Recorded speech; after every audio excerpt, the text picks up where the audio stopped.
இறைவனின் அருள் கருணையினால் அருள்மிகு வழிகாட்டு மாளிகைப்பாறை கருப்பசாமி திருக்கோவிலுக்கு வருகை தந்திருக்கிற எல்லா பக்தர்களுக்கும் இந்த திருக்கோவிலில் நடக்கிற ஒவ்வொரு அருள் நிறைந்த காட்சிகளை எல்லாம் யூடியூப் சேனல் மூலமாக உலகமெங்கும் பார்த்து தன் மனதுக்குள்ளே பிரார்த்தனை செய்து கொண்டிருக்கிற எல்லா உலக வாழ் மக்களுக்கும் உங்கள் அனைவருடைய எண்ணங்களும் நிறைவேறி இந்த பூவுலகிலே நீங்கள் புனிதமாக இந்த வாழ்க்கையை ஆனந்தத்தோடு அனுபவிக்க வேண்டும் என்று சொல்லி உங்களுக்காக நான் எந்நாளும் பிரார்த்தனை செய்து கொள்கிறேன்.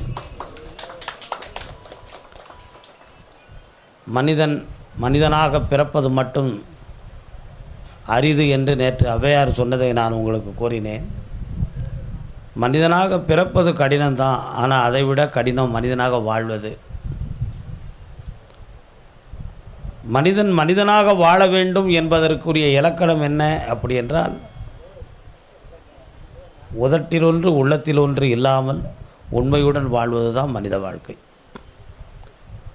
உதடு பேசுவது ஒன்றும் உள்ளம் நினைப்பது ஒன்றுமாக இருக்கக்கூடாது என்பதை சரியாக மெய்ப்பித்து சொல்லும் செயலும் ஒருநிலைப்பட்ட நிலைகளோடு இருக்க வேண்டும் என்பதனுடைய இலக்கணம்தான் மனித வாழ்க்கையினுடைய தத்துவம். மனிதனெல்லாம் தெரிந்து கொண்டான், வாழும் வகை புரிந்து கொண்டான். ஆனபோது மனிதனுக்கு ஒன்று மட்டும் விளங்கவில்லை, மனிதனாக வாழ்வதற்கு மனிதனுக்கே தெரியவில்லை என்று ஒரு கவிஞன் பாடல் பாடினான். மனிதன் எல்லாம் தெரிந்து கொண்டான், வாழும் வகை புரிந்து கொண்டான்.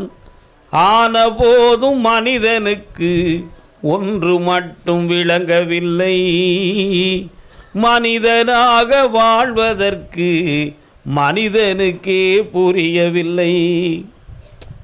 மனிதனுக்கே புரியலைன்னு சொல்லிட்டாங்க. ஆனால் சாப்பிட்றான், ஆடைகள் போடுறான், உடைகள் உடுத்துறான், அலங்காரம் பண்ணுறான், பணம் சம்பாத்தியம் பண்ணுறான். நான் என்ன வாழ தெரியாமலாம் வாழ்ந்துக்கிட்டு இருக்கேன் அப்படி ஒரு கேள்வியை நம்மள்கிட்ட கேட்பான். அவன் பார்த்த மனிதன் யார்? இவன் சொல்லுகிற மனிதன் யார்? வாழுகின்ற மனிதன் யார்? வாழ்கின்றாய் நீ வாழாத நெஞ்சே, திருவாசகம். ஆழ்கின்றாய் அவல கடலாய வெள்ளத்தே, சூழ்கின்றாய் கேடு சொல்கின்றேன் உனக்கு. அதனுடைய வார்த்தை என்ன? மனிதா, நீ வாழுகிறாய் எங்கே? இந்த பூதலத்தில். ஆனால் நீ வாழவில்லை எங்கே? இறைவனுடைய மெய்யுலகத்தில். அதான் வாழ்கின்றாய் நீ வாழாத நெஞ்சமே. நீ பூலோகத்தில் மனிதனாக வாழ்ந்துக்கிட்டு இருக்க, ஆனால் ஆண்டவனுக்கு ஒப்பான ஞான உலக வாழ்க்கையில் நீ வாழலடா. இன்னும் இந்த பொருளும் பொன்னும் நிறைந்து கிடக்கிற மாய உலகத்தில் நீ மலிந்து கிடக்கிறாய் அப்படின்னு சொன்னார். இங்கே தான் நீ வாழுத, ஆனால் ஞான உலகத்தில் நீ வாழலைன்னார். அதுதான் திருவாசகத்தில் வாழ்கின்றாய் நீ வாழாத நெஞ்சே. இங்கே வாழுகிற ஞான உலகத்தில் நீ வாழலை, நீ வாழாத நெஞ்சமாக இருக்கிறாய்.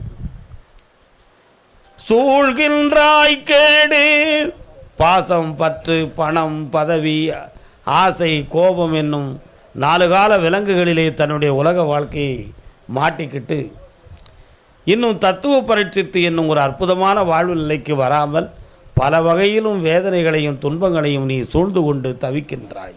அந்த தவிப்பின் காரணத்தினால் அடுத்த வார்த்தை மிக மெய்யான வார்த்தை. வீழ்கின்றாய் அவல கடலாய வெள்ளத்தேன். வீழுதல் எங்கேயோ போய் விழுந்துட்டான்னு சொல்லலை. அவலம்னா பிறவி, மீண்டும் பிறக்கக்கூடிய பிறவி என்னும் கடலில் போய் நீ விழுந்துட்டப்பா. உன்னை நீ மீட்டுறது மிக கஷ்டம். உன் கர்மா இப்படித்தான் போய் விழுந்துருச்சுன்னு சொல்லிட்டார் திருவாசகத்தில் மாணிக்க வாசகர்.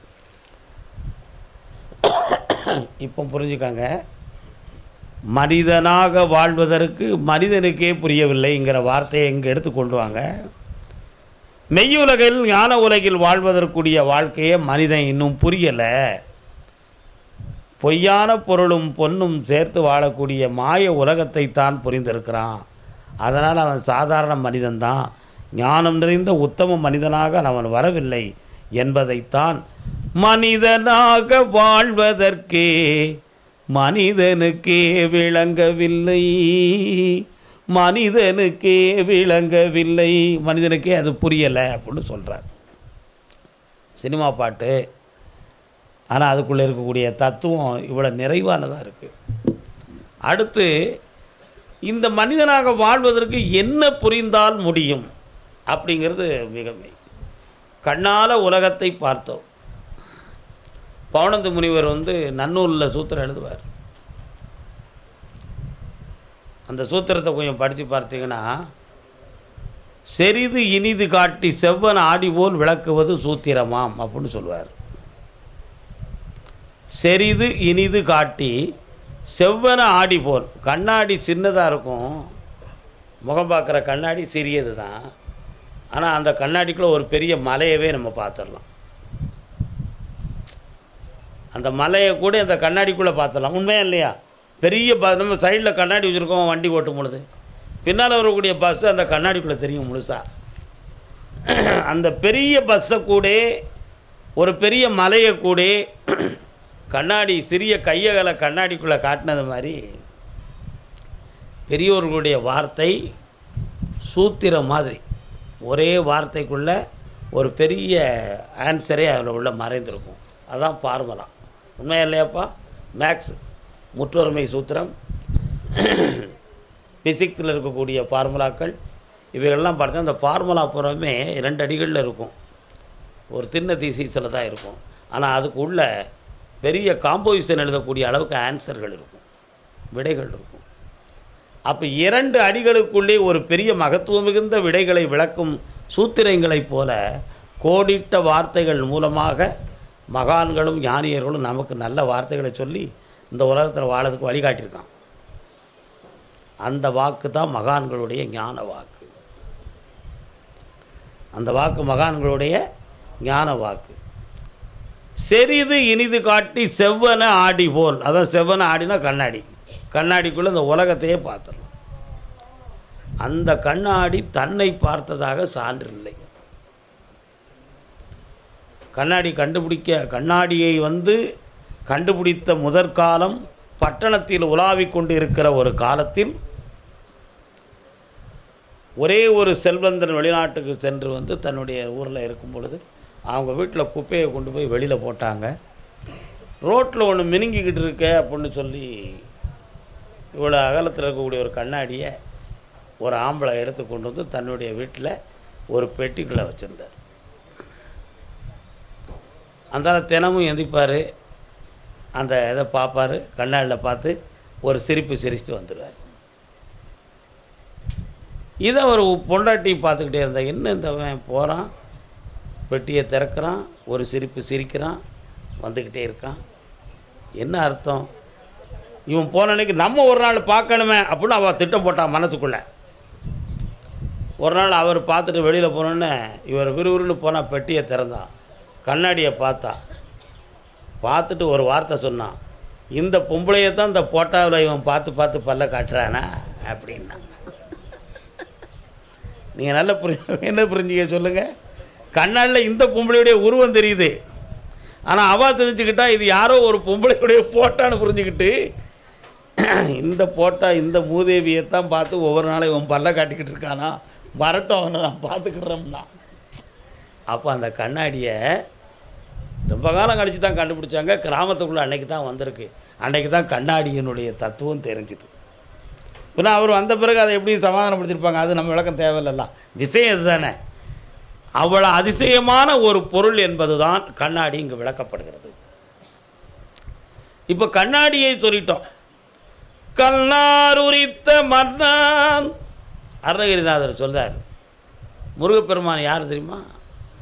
கண்ணாருரித்த மன்னான் கண்ணாடியில் தடங்கண்ட வேலா.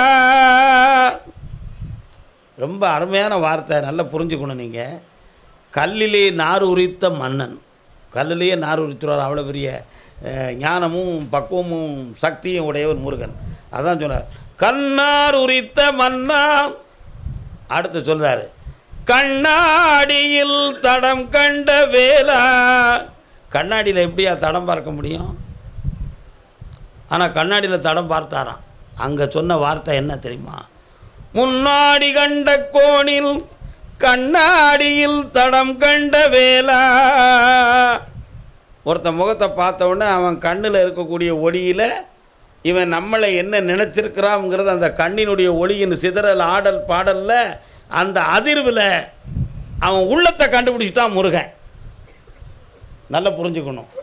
அந்த கண்ணில் இருக்கக்கூடிய அதிர்வு அலைகளிலையும் ஒளி மயக்கத்திலையும் அவன் உள்ள எப்படி இருக்குங்கிறத முருகன் கண்டுபிடிச்சிட்டாரு.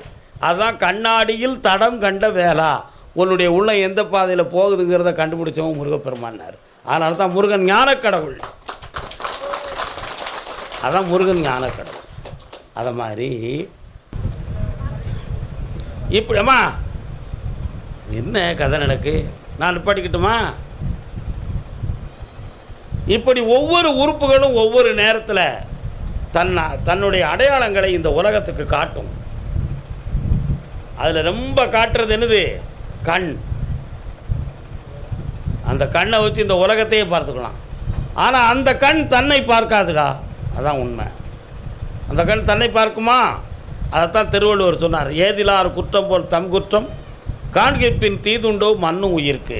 பிறத்தியாருடைய குற்றத்தை நீ பார்க்குற, ஆனால் உன்னுடைய குற்றத்தை நீ பார்த்துட்டேன்னு சொன்னாலே இந்த உலகத்தில் நீ உயர்ந்தவனாயிரு வேண்டாம். ஏதிலார் குற்றம் போல் தம் குற்றம் காண்கிற்பின், நீ பார்த்த அதை மட்டும் பார்க்குறேன்னு சொன்னால் அது தப்பு. அதை நீயும் உன்னையும் பார்த்துக்கிட்டனா இந்த உலகமே உத்தமமாக வாழ தகுதியாயிருந்தார். அதுக்கு எடுத்துக்காட்டாக வாழ்ந்ததில் அவதார புருஷனில் ஸ்ரீராமர். ராமாயண காலத்தில் ராவண ஆதிகள் அசுரரையெல்லாம் அழித்து விட்டு சீதையை கொண்டு வந்து கிட்கந்தா கடற்கரையை தாண்டி அப்படி கொண்டு வந்து ராமேஸ்வரம் பகுதியில் கடற்கரையில் வந்து பாவங்கள் தீர வேண்டும் என்று சொல்லி பிரார்த்தனை செய்து கடலில் மூழ்க வேண்டும் என்று நினைத்து ஸ்ரீராமர் ஆயுத்தமாகிறார். அப்பொழுது உடைகளை மாற்றினார். தோளில் இருக்கக்கூடிய வில்லை எடுத்து கீழே வைத்தார். அம்பரா துணியில் ஒற்றை அம்பு இருக்குது. எல்லா அம்புகளும் போரில் பரிசில் ஆகிடுது. ஒரு அம்பு இருக்குது. ஒற்றை அம்பை அம்பரா துணியில் வைக்கக்கூடாதுன்னு அந்த காலத்தில் அவங்களுக்குள்ள ஒரு விதிமுறை. உடனே கடற்கரையில் அந்த அம்பை எடுத்து ஒரு குத்தி வச்சார். மணலில் குத்தி வச்சுட்டு அந்தால கடலில் போய் அருமையாக நீராடி பிரமாதமாக வந்து உடைகளையெல்லாம் கட்டி தலையை உயர்த்தி அம்பெடுத்து வில்லெடுத்து தோளிலிட்டு அம்பரா துணியை மற்றொரு தோளிலிட்டு எல்லாம் முடிந்ததப்பா இறைவா என்று நினைத்து குத்தி இருக்கிற அம்பை எடுத்தார். அந்த அம்பில் ஒரு தவளை குத்தி இருந்து காரையும் கையும் துடிச்சுக்கிட்டு இருந்துச்சு. ஸ்ரீராமருக்கு கண்ணீர் வந்துச்சு. எல்லா பாவமும் தீர்ந்தது, என் அவதாரம் முடிந்தது, இனி போர் இல்லை, எவ்வுயிருக்கும் இடரில்லை என்று நினைத்தல்லவா இந்த கடலில் மூழ்கினேன். நான் இந்த அம்பை குத்தி எடுக்கும் பொழுது அந்த தவளையை நான் கொல்ல வேண்டிய நிலைமையாகிவிட்டதே. அப்பொழுது கேட்டார் தவளையே, இந்த அம்பை குத்தும் பொழுது நீ ஒரு சத்தம் விட்டிருந்தால் உன் உயிருக்கு ஆபத்தை நான் விளைவித்திருக்க மாட்டேனே, நீ தவறு செய்து விட்டாயே என்று நினைத்து அந்த ஸ்ரீராமர் கேட்டார். தவளை அருமையாக வேதனை துடிப்புடன் கூறியது, ராமா, எத்தனையோ பாம்புகளெல்லாம் என்னை கொல்ல வருகிற பொழுது ராம் ராம் ராம் என்னும் திருநாமத்தை நான் சொல்ல சொல்ல என்னுடைய பகைவராகிய பாம்புகள் என்னை பக்கத்தில் வராமல் என்னை காப்பாற்றியது. அப்படிப்பட்ட திருநாமத்தின் சக்தியை பெற்று நீயே என்னை கொல்ல வருகிற பொழுது நான் யார் நாமத்தை சொல்லி என்னை காப்பாற்றிக் கொள்வேன் அப்பா அப்படின்னு கேட்டேன். அந்த வார்த்தையை கேட்ட ஸ்ரீராமர் கண்ணீர் வடித்தார். மனிதனாக இந்த உலகத்தில் பிறந்த மட்டும் முழு பாவத்தையும் முழு கர்மாக்களையும் யாராலும் தீர்க்க முடியாது என்பதை நான் உணர்ந்தேன். இந்த கர்மாக்கள் தொடர இன்னும் எத்தனை பிறவிகளோ, எத்தனை அவதாரங்களோ, எத்தனை விஷயங்களோ, இதை மீண்டும் தீர்க்குங்கால் என்னாலோ என்று நான் புரிந்தேன். மனிதனாக பிறந்த மட்டும் இவ்வுலகில் பல விதிமுறைகளுக்கும் கர்மங்களுக்கும் கட்டுப்பட்டு ஆக வேண்டும் என்பதை நான் உணர்ந்தேன். தவளையே, மண்டூகமே, நீ என்னை மதிப்பாயாக. என் அவதாரம் என் திருநாமம் சார்ந்த எந்த கோவிலிலும் உன்னுடைய வடிவத்தை வைத்து என் பக்தர்கள் உபகரணமாக வைத்து வணங்குவார்கள் என்று ஒரு வாக்கை கொடுத்தார் ஸ்ரீராமர். அதனால் தான் ஸ்ரீராமர் கோயிலில், பெருமாள் கோயிலில் சங்கு வைப்பதற்கு ஆமை போல ஒரு வடிவம் இருக்கும், தவளை போல ஒரு ஸ்டாண்ட் இருக்கும். இப்படி 3 விதமான ஆசனங்கள் அதில் இருக்கும். இந்த ஆசனங்களை வைப்பதற்கு காரணம் அதுதான். இப்படி ஸ்ரீராமருடைய உள்ளத்தில் ஒரு சிறிய ஒரு தவளையை கொன்றுவிட்டோமே என்ற ஒரு வேதனை, தனக்குள்ளே உணர்ந்த ஒரு வேதனையை உணர்ந்ததுனால இன்றைக்கி ஸ்ரீராமருடைய குணம் எப்படிப்பட்டது, அந்த அவதாரம் எப்படிப்பட்டதுங்கிற அந்த உலகத்துக்கே நம்ம சொல்லிக்கிட்டு இருக்கோம். இப்படி எத்தனை மனிதனுடைய சரித்திரத்தை இந்த உலகத்துக்கு நம்ம சொல்லிட முடியாது.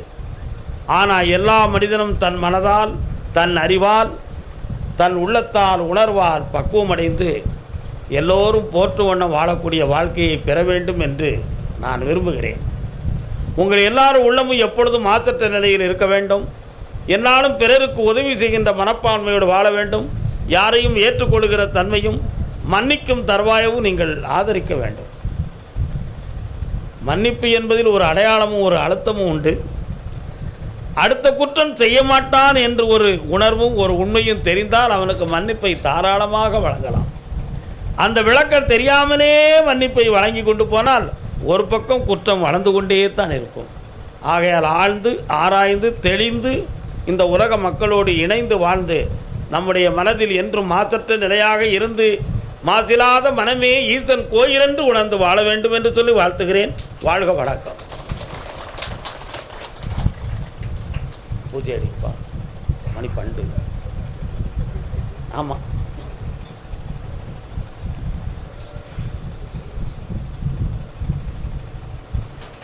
வெண்ணி வேணும் மச்சான். வா வா வா வா வா வா.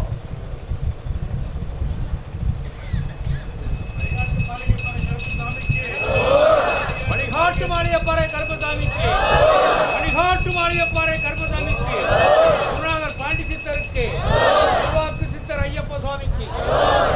பாணிகப்பாறை கருப்பசாமி மயில்வாகனத்தில் வந்த முருகா, வேலவா, விநாயகப் பெருமானே, என் குருநாதரே, பாண்டி சித்தரே, என்னோடு தவழுகின்ற மகா முனிவர்களே, சித்தர்களே, யோகியர்களே, கருப்பசாமி உன்னை எங்கிருந்து நினைத்தாலும் எப்பொழுது அழைத்தாலும் அடியேனுக்கு காட்சி தந்து அருள் கொடுத்து அழைக்கின்ற பொழுதெல்லாம் 21 கூட்டுறவு 61 பந்தயக்காரர்களும் சேனை வகுத்து தானே சூழ்ந்து தெண்டு செய்வேன் என்பது சத்தியமானால் வந்திறங்கி சொன்ன வாக்கு நடக்கும்படி கூப்பிடணுப்பா.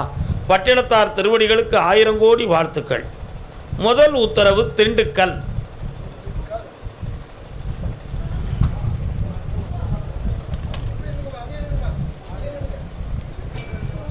சங்கிலிக்கு அந்த பக்கம் போங்க.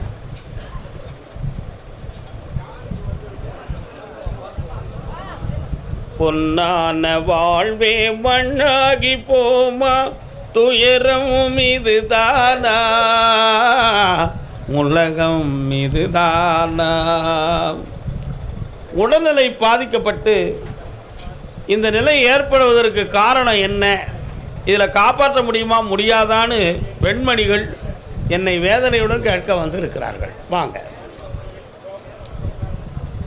பெண் என்றும் பாராமல் எல்லோரும் என் மீது பழி சொல்வார். வீணான பாலாய் விரும்பாத பூவாய்.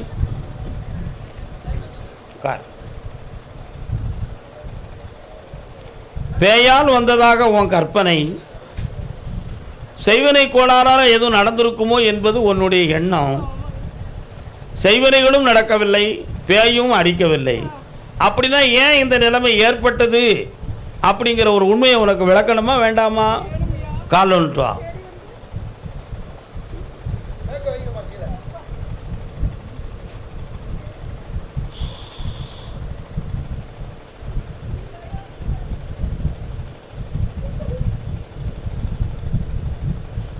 கரெக்ட், வா.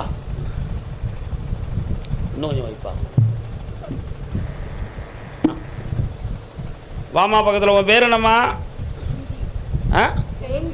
ஜெயந்தி. நீ சுமார் கையை குறு. குடி. கண்ணை மூடு. கண்ணை மூடு.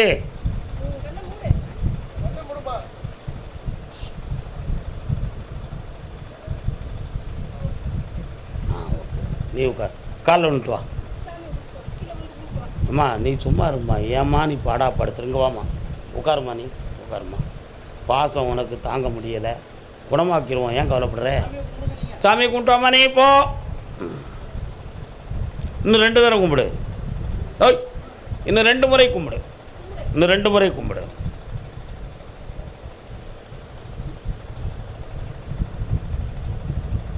ஒரு 4 பொம்பளை வாங்க. இன்னும் 1 முறை கும்பிடு. இன்னும் 1 முறை கும்பிடுமா. 1 முறை கும்பிடு.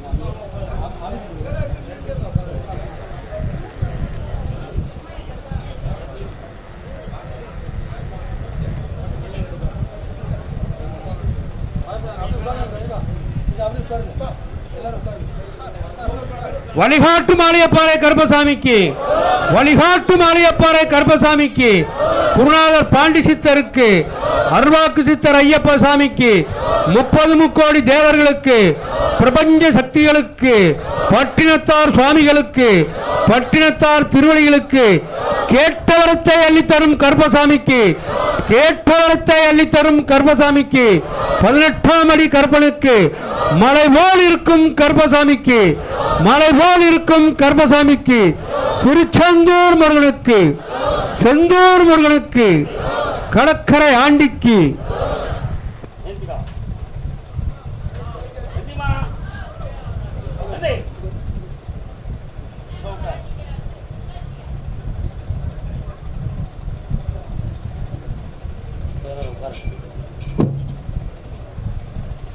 கருப்பசாமிக்கு.